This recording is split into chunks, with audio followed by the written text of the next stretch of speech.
You're watching the Kate Fox Show. I'm Kate Fox, and today I am speaking with Anne and Henry Stampfel. And first and foremost, we are sitting in one of the venues that you own, which is the Belmore Movies. And you also own Malvern Cinema, right? And the North Shore Towers. And the North Shore Towers. So you got some things going on with film, basically. A little bit. And you're also, we actually came to meet, though my producer and dear friend and photographer Charlie Saladino has known you for years. Yeah. We came to meet through the Long Island International Film Expo. So now I'm like doing all these flips and circles and twists, but you know what I wanted to talk to you guys about today. First of all, I find it very intriguing. I love this place. I love the Belmore Movies, and I find intriguing the story of, you know, all of the businesses that you own in the film, and how you came to be. Well, you've been the president of the Long Island Film and Television Commission. Did I get it right? Nope. Long Island Film and TV Foundation. For a number of years. I told you don't I know was when gonna that get it changed. About a decade at least. Yeah. When we lost our former Right. chairman, Right. Robert Hanson, he was a great guy. Yeah. He was with us for years. The festival started with us, but Debbie calling us in 1997, I believe, and they were already doing something at another venue, and I guess, and I think that was Suffolk County, so they wanted to move it to Nassau County because her office was in Nassau County, so she was just searching out maybe doing both, and then before you know, we were operating on, you know, all cylinders with her originally at the Malvern Cinema. That's where we did the first. I didn't know it started at 6, Malvern. 7? First one was in 1998 there. Yeah. Wow, and we're going to say that's Deborah Markowitz. Correct. Deborah When you say Markowitz, Debbie. yes. Yes, so the former Nassau County Film Commissioner. Oh, see, I said that's where I got commission from. Yeah. Yep. Number of titles. So, well, you guys, amongst all of you, have a lot of titles and a lot of experience, and it's impressive to me. You know, I watch how you run things. I watch how all of you run things, how things work, and I sit back and marvel because there are so many working parts. And while again, we're going to talk about the Film Expo, but while you're doing the Film Expo, you're also running the movie theaters and everything else. Right. Yeah. And they over the years, it's changed. I mean, mostly my wife's part because she does all the bookkeeping, all the administrative along with another person, and it's just become so much more difficult to run a business these days. So she's bumped down a lot on that. It's just different. The whole scenario is different.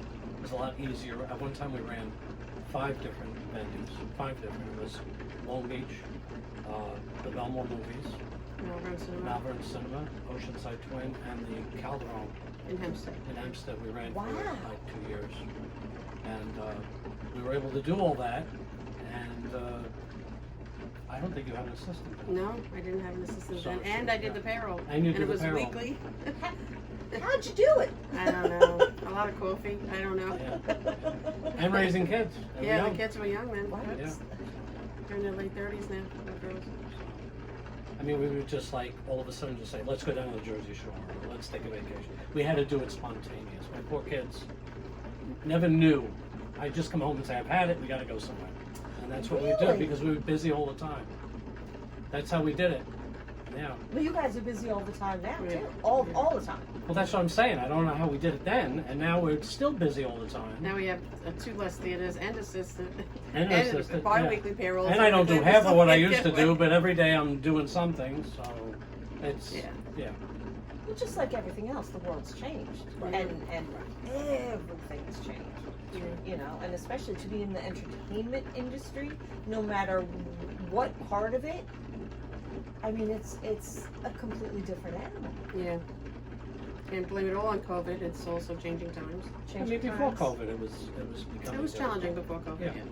Well, okay, so now I told you we're going all over the place. That's fine. Have the streaming platforms, have the streaming services affected how sure. things are run? Do you think? You know, years ago, when cable was brand new, Right. we thought it was going to be the death knell of movie theaters. And it wasn't. Did it affect it? Yeah. Yeah. There are people that immediately use it as an excuse to save money or to reappropriate their money toward cable, and that's their decision. Right. But did it affect us? Sure it did, but it wasn't the death knell. And then all of a sudden they expanded channels. If you remember, there was a little box and you had only like 24, and it was attached to your TV. Then it became remote and you got more channels, and now there's hundreds of channels. So many things to choose from, and we still can't find something to watch. Yeah, then you have Blockbuster. You have Blockbuster. Right, Blockbuster came and That's went. right. We thought Blockbuster was going to That's kill right. us, and we never belonged And to Blockbuster. I have to we belonged say, the other one. at each level, theaters closed. Yeah, at So, each level. so when I It did first reshape theaters, yes. When I first got into this in 1971, there was none of that. So you had 180 theaters on Long Island, 180 single movie houses on Long Island.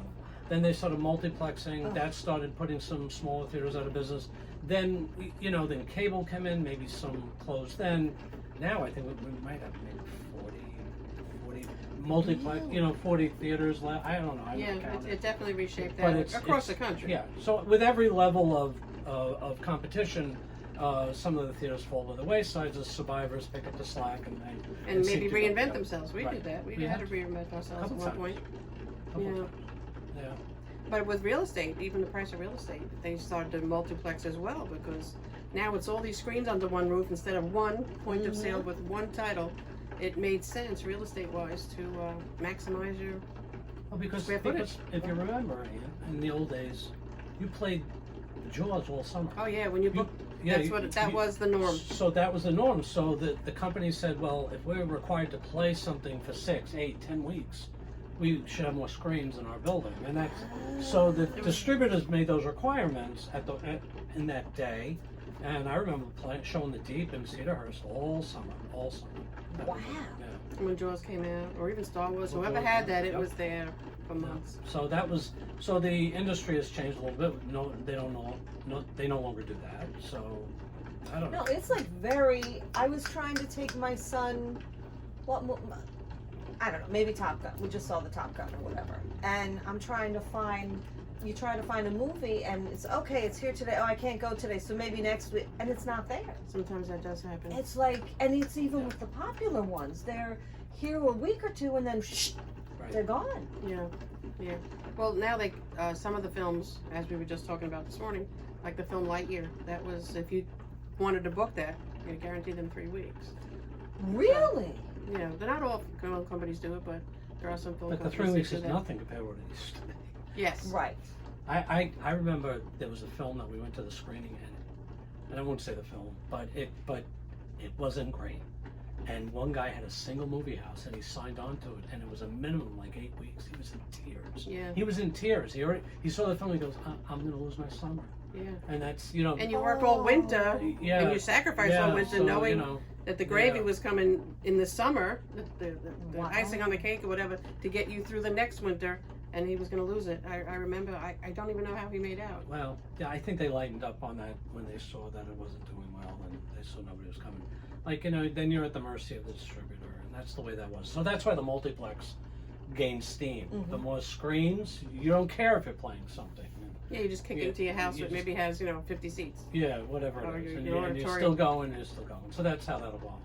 So, yeah, so in Belmore Movies, however, we opted not to multiplex this. It's kind of historic. It kind of has been here since 1915, continuous as a movie theater with some live entertainment. And then what we've been doing since, we have other theaters all around us that are kind of multiplexes. We've been doing a lot of live venue with it. So We mix. we go back and forth. We're a mixed venue. So. Right. Well, you've been having some music shows, Right. Mhm. Mhm. and stuff like that I see, and We've had dance recitals, we've had comedy shows, we've had adult plays, children's plays, right? We had Yeah. all kinds of things. Yeah, We had Plaza- Rocky Horror yeah, at night, the simulcasts, and we did that. we did that several Plaza summers in a row. Theatrical has been signed on with us for years. They do a number of children's shows. I didn't realize that. Yeah, Yeah. they do a lot. So we're very grateful. So But what they we do want it so this to keep professional. going. They're so professional. They are Plaza. professional. They come Yeah. in. And Broad Hollow did work. Broad and Hollow worked for us also, many years. They would come They're just in. no longer around, I don't right. believe.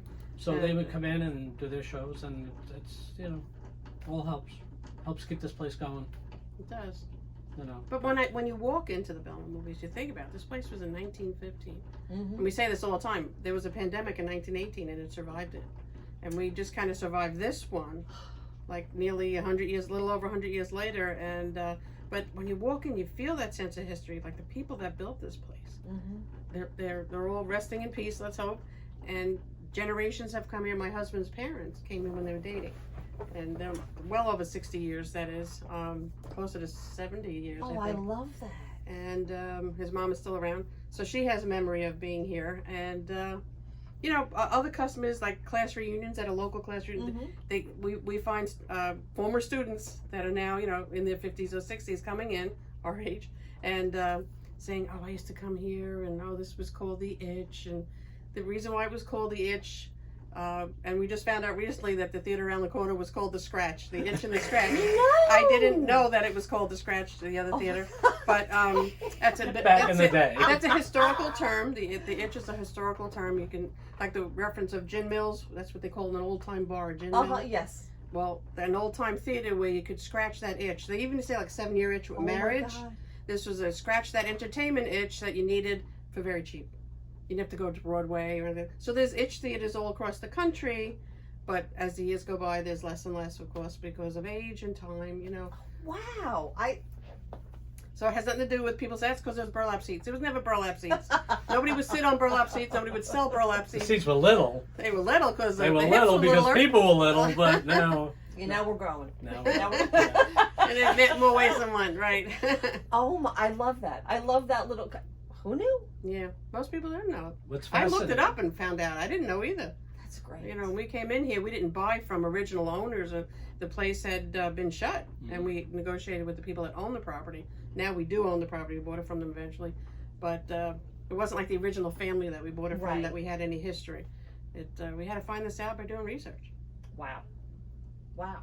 But you know, you have to understand, when I first walked in here to work as a projectionist in 1974, it was already old. Yes, in '74. You understand? That's so now it's like 50 years later, 40 years later. It's you know it's still old. it's still old. It's But we're upkeeping it as much as we can, and oh no, it's beautiful. You that's when I walk in, I don't realize, like, you can feel it, but you don't quite realize because it doesn't seem old. It doesn't, Well, you know, yeah. it's well kept. It's right.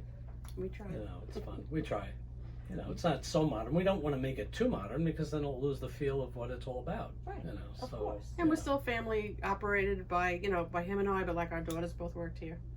We've had nieces Yeah. work here. Yeah. Good friends. We've had their children work here. And then they all age out, go to college, and now a lot of them are married with kids, and you know, eventually might have some of those kids working here Right. because they're all local. And What's so, really scary is some of my first employees are now retiring. yeah, from their job, they come and they go, you guys are still here. I'm retired. You know, like, oh, we're still here. I love that. I don't. Yeah. Oh my God. You know what? On that note, we're gonna take a quick break, Sure. and we'll be right back. Hey, this is Billy Mira, and you are watching The Kate Fox Show. And we're back. So now, okay, we're talking about the history of the theater. We're talking about, I'm having the best time actually. But what I would like to talk about now is the upcoming, what is this, the 25th? 25th year. Long Island International Film Expo, which will be running from July 13th. To the 17th. Through to Sunday.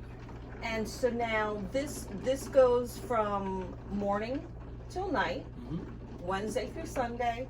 Sunday you have an awards ceremony, and what can we look forward to this go round? Are we doing anything different? Yeah, we're gonna make some mentions of the 25th year. Okay. And Hoping to see a lot of alumni. we did invite a lot of alumni that have been with us for the 25th through the 25 years. Okay. And we're actually honoring an alumni from years ago at Malvern. He had a film called Yeah. Hunter's Moon. Yeah. His name is Jeff Waxman. He was just an independent filmmaker then. It was a 35mm film he made, and matter of fact, Burt Reynolds was in it. And it was a good film, actually. It was really, really good film. I think he won Best Picture or something that year. But it was before it moved here. It moved to the Belma movies in 2006. Okay. So this was prior to that. And Jeff has now gone on, and some of your viewers may recognize the film Don't Look Up. He worked on that as producer. And that's Second and third. John Wicks. The John Wicks, with Keanu Reeves. So he's really, Yeah, Snake Eyes, yeah. He worked on that too. So, and he's such a nice guy. And he's local. He was nice back then. He's still nice now. When Deb, our festival co-founder, reached out to him, he jumped on it. He said, "Yeah, I love you guys." So we're going to be honoring him. It's like local boy does good, because he really, to be able to say he worked on these things. Don't Look Up was nominated for an Academy Award. It didn't win, but it was nominated. Yeah. What an honor that is, just to be nominated. So we're proud to have him. We're also going to be honoring Greg Sergel, who used to be on Channel 12. Yep. And now he's an anchor on Channel 4, WNBC. Okay. Also, local boy does good, so we'll be honoring him for excellence in broadcasting. And Catherine Curtin, she's in several things. Mindhunter, I believe. Yeah, Mindhunter is one of them. Homeland, she did some Homeland. She was in Homeland. You'll recognize her. Yeah. And she also jumped at it and said, She has a long list we'll do it. Yeah, of she has quite a list Yes. Yeah. of accomplishments. And I'm trying to think of what else we're doing special. We have Kevin Brown. He played .com on 30 Rock. He's emceeing again for us. Yep. He's done it, oh goodness, like the past 10 years. Yeah, and we have He's so much funny, fun that's with him. right. I wasn't able to be here last year, but the year before I He was. is so. funny as heck, and also a super nice guy. Good family man, hard-working guy, and he's pleased as punch to come back. He doesn't live here. He lives up in the Bronx, and he travels down to be a part of us. And it's really got to be years. It's going to be close to a decade. He's been working with us too. Yeah. And a lot of alumni we're going to have back. That just I don't know. We're just going to celebrate them because we wouldn't be here without them. Right. True. And we're grateful for that. And the slate of films this year is pretty eclectic. Don't Pretty you think? good. We have a number of Long Island films. So, and just a lot of really good. I mean, it just amazes me because it's like an art form. Like you could be a musician and you could write a song and you could basically do that at home, right? Mm-hmm. This art form takes on a life where you have to bring in actors, bring in a producer, bring in a writer, bring in this to make this Set work design, as a team, you yeah. know. So that's the whole thing behind this that always amazes me, and every year, the productions are better and better and better. And Yeah, we it's always just say, fun. "Wow, what a year we Yeah. just had." Can we? You get a little nervous. Can next Yeah. next year just be as good? And it is. Yeah. And we're always surprised at the talent out and the local talent. But because of COVID, we never stopped. We didn't miss a beat. I We know. just went almost completely virtual in 2020. But then we also had a drive-in. And That's right. we were, We yes, did. that We was did. great. We So did we that. had, and we had a lot of people come to that. It was great. Set that up. We couldn't do that alone. We had No. help. It was at the Samania Mall in Garden City, Right. and then virtual. And then we had the winners. We did all that, and then in 2021, we just had to push it back a month because we weren't sure. It was very iffy in 2021. Are we out of the pandemic or aren't we? And we really weren't. And we're also, it's now 2022, and we're still not declared out of the pandemic, although it's less Right. as intense. But we still did half virtual and half, we still did a shortened version. This year, as our 25th, we're still doing a full-blown festival, but with less emphasis on virtual now. Now we only Okay. have about a handful of films Right. on virtual. Right. And most of them we put as some foreign films because they can't, the flying option is still isn't right, there for right, people. Right. So we did some foreign films that way, and it's And coming out good. we expanded our festival committee. I mean, Right. now Lindsay and Manny Serrano, they're Yes. very Wonderful. much Yes. a part of Very that. involved. They're helping us tremendously, and they're bringing a lot of young ideas and different ideas, and Anthony Labriola, Right. him That's as right. well with Scared for Your Life. That's Mhm. his kind of Scared specialty. for Your Life is That was adorable. fun. Right. Yeah, That that's is fun. adorable. He does a great job with He, that. he always Yeah. does. So we hope the festival keeps going and going and going. We hope that it continues. Yeah, I mean, we worked hard to get to 25. We're where we are today with the help of so many people that, and then a person will walk in and they'll be like shaking our hand, and they'll go, "Don't you remember?" And I'm be looking at them. They look familiar. Yeah. They were maybe in our first festival or our second festival. Right. Like, how you doing? And they may have gone on to some other things in their life, and they always say, "But this was such a bright spot." Isn't it? Well, yeah, in my life that. let me tell you something. I like I said, I've been here a couple times.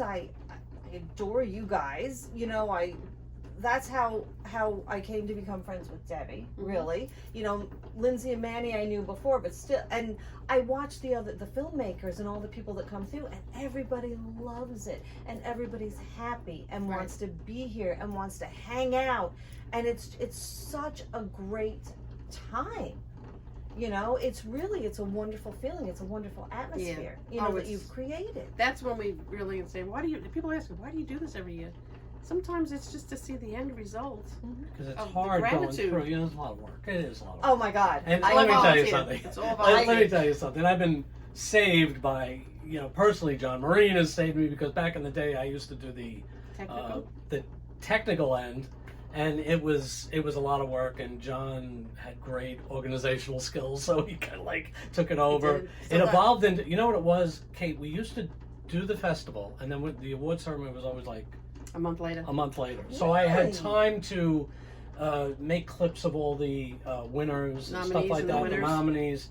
But then we decided at one point, we're going to do it, you know, at the time of the festival. So I was like, we didn't know who the winners were till the night before. So I'd be running around making clips of, and so John took a different, you know, aspect. He took the whole thing together, and he made something different, and it worked so well, and it worked out. So John helped us, and of course Debbie, what she does and what Annie does, and now Manny and Lindsay. You know, it's a lot of work. It's a lot of work. So when you say, yeah, you know, you do this every year, there is a great reward, because filmmakers come and say, you know, this is one of the best rated.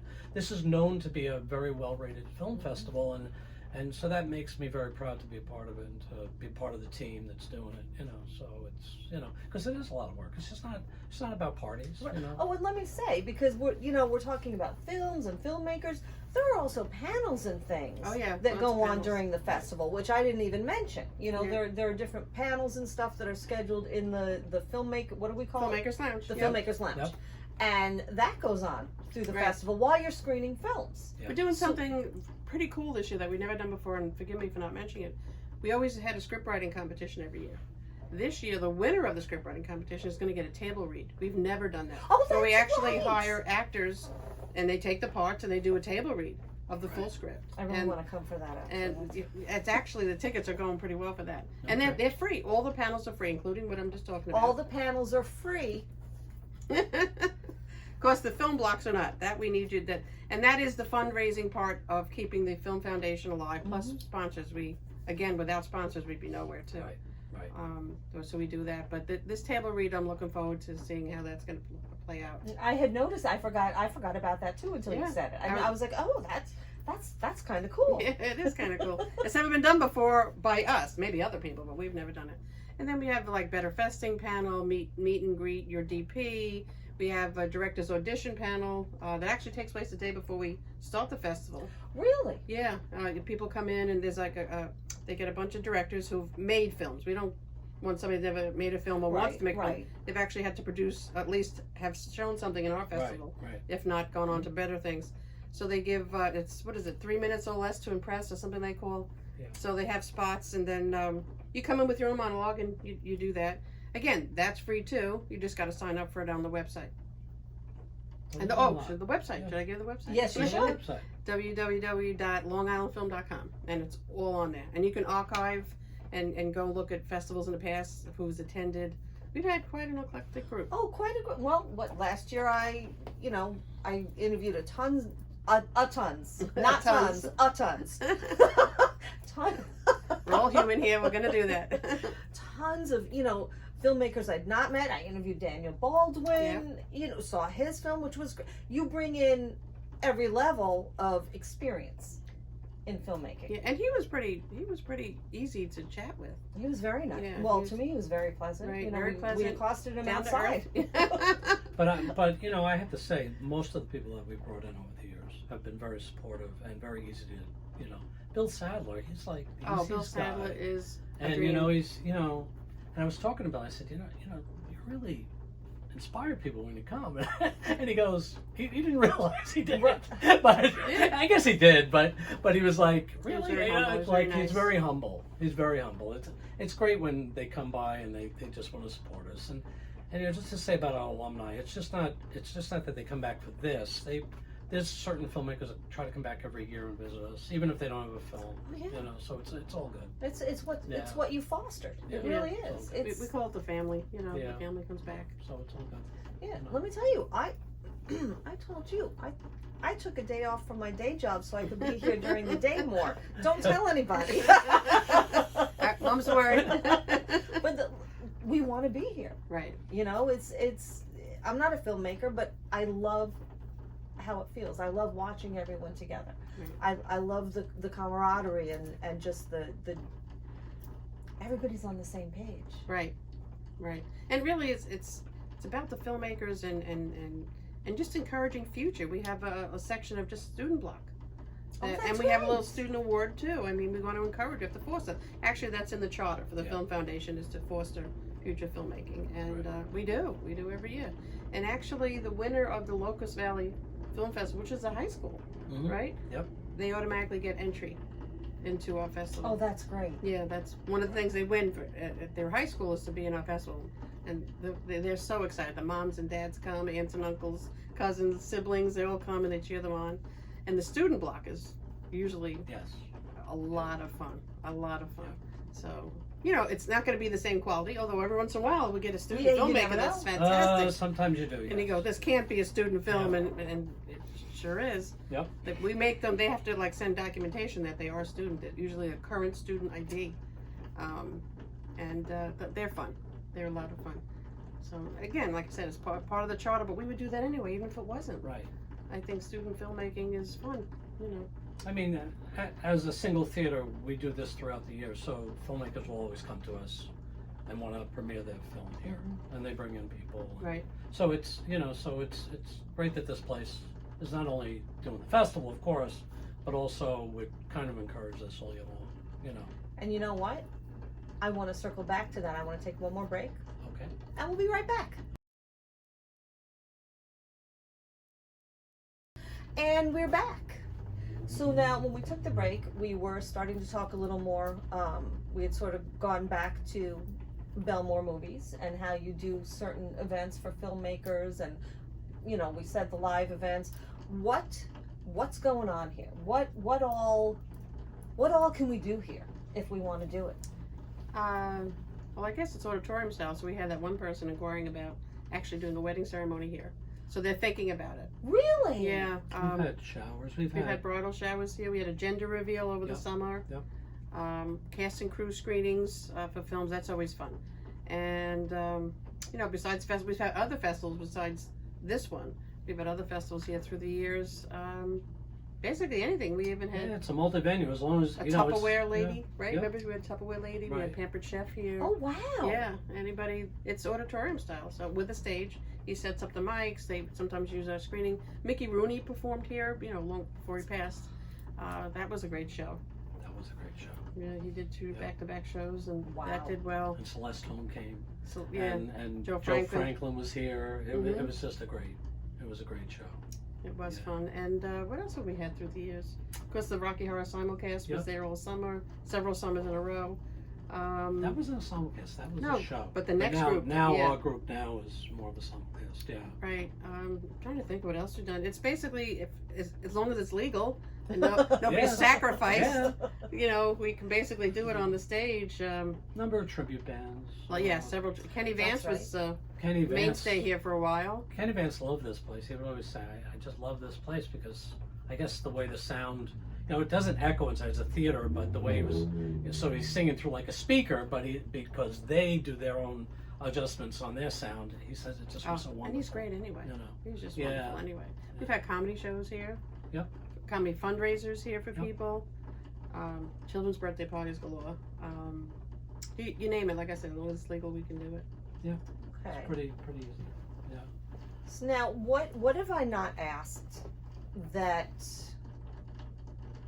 I don't know that you want people to know? Well, personally, I'd like to see that movie theaters in general survive. They have their downtowns. So I feel it's like the responsibility, a little bit of,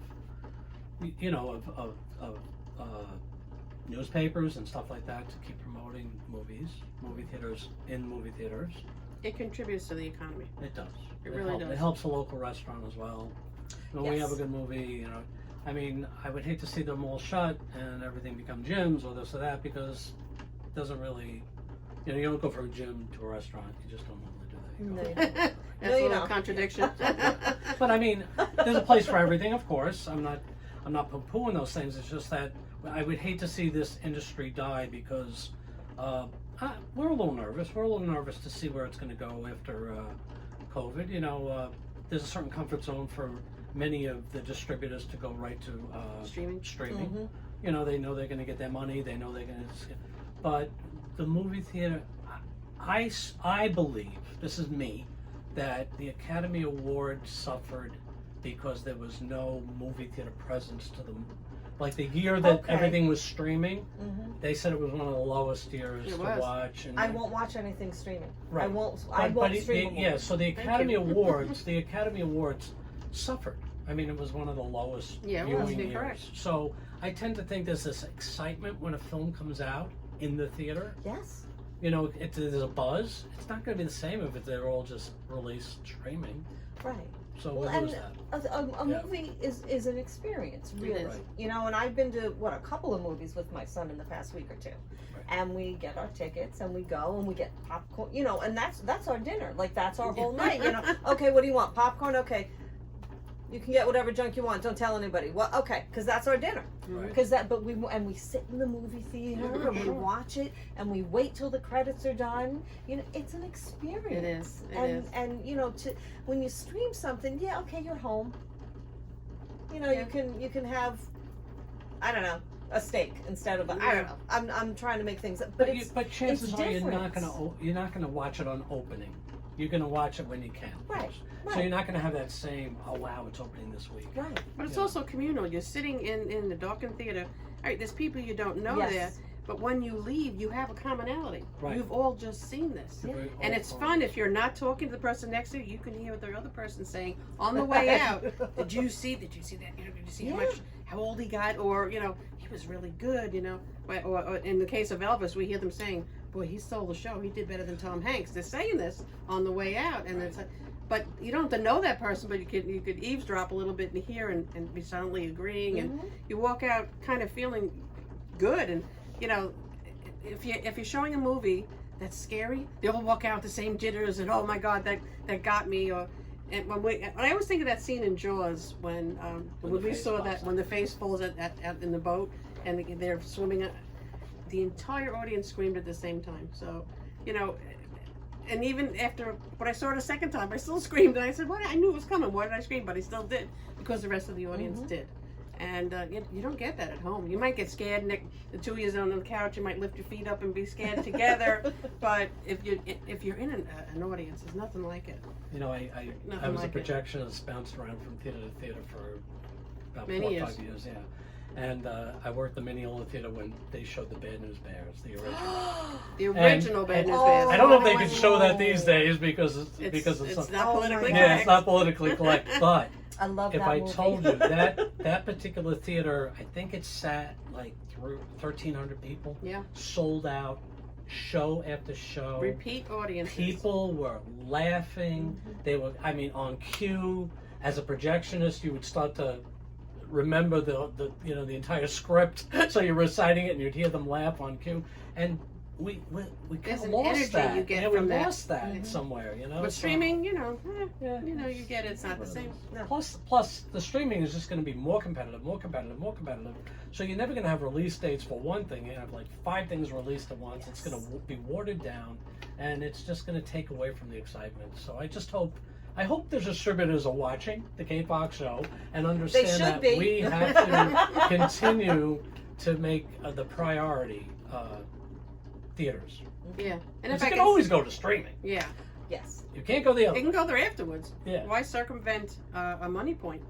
Why go straight to that when you can do this money point and that money point? That's like, right. why do that? Right. I can say this too. We're very grateful that Tom Cruise said, "You're not releasing it. I'll wait until after the pandemic." So Top Gun Maverick was on the shelf, just waiting for the pandemic to pass. Right. And then as they they negotiated several dates, and they came upon the one where just opened a few weeks ago, and just in time for Memorial Day weekend, and it was great. It gave us some hope, that the movie business was going to survive. Yay. So It's true. yay, Tom Cruise. Great And job, Elvis, too. we have Elvis And it's great. now. I've heard. Elvis. I know. I was talking to my son this weekend. I'm like, Elvis is playing at Belmore. Do you want to go? I have a party, Mom. So, otherwise, I would have been here this weekend. I myself couldn't make it this weekend. I wanted to come back tonight to see it, but just things like that. That as an actor, he could have went the easy route and just said to Paramount, get pictures, okay, stream it, because I'm sure they entertain the idea. He said, no way. As a producer, he had that right. Right. Tom Cruise, yeah. Did I say Tom Hanks? I'm Tom sorry. Cruise, because we were talking about Elvis and then we went back. Yeah. Oh, okay. Yeah. Tom Cruise to go back to him. He could have easily went the easy route, and because I get it, because sometimes they need, as a producer, they need that money back. Yeah. I get the reason, and I don't blame them all. They're under financial constraints. They got to do it, but if they're not, and they can bear the burden of waiting and getting it into the theaters, that's we're grateful for that. Yeah. Yep. And that's okay. Well, I want to say thank you both for talking to me. Mm. I enjoyed it immensely. Thank you for coming. And, my pleasure. And I'm looking forward to seeing you in 2 weeks. Basically 2 weeks. Yes, and the Oh, festival's a little more than 2 weeks, but we're going to say at the Long Island International Film Expo from July 13th to July 17th. Correct. At Belmore Movies. You can check the website, which I will also put, for screening times, whatever, information, and really, I'm going to be here. And I can't wait. Thank you. Thank you. Okay. The Long Island International Film Expo is celebrating its 25th year, and you're invited. Join us July 13th through the 17th at the Belmore Movies and Showplace for over 120 film screenings, including 12 world premieres, dozens of New York and Long Island premieres, and 22 films made by Long Islanders. Come out for panels, Q&As, parties, and a closing night award ceremony with Jeff Waxman, Chad L. Coleman, Catherine Curtin, NBC's Greg Sergel, and more. Get tickets and information at longislandfilm.com. That's longislandfilm.com.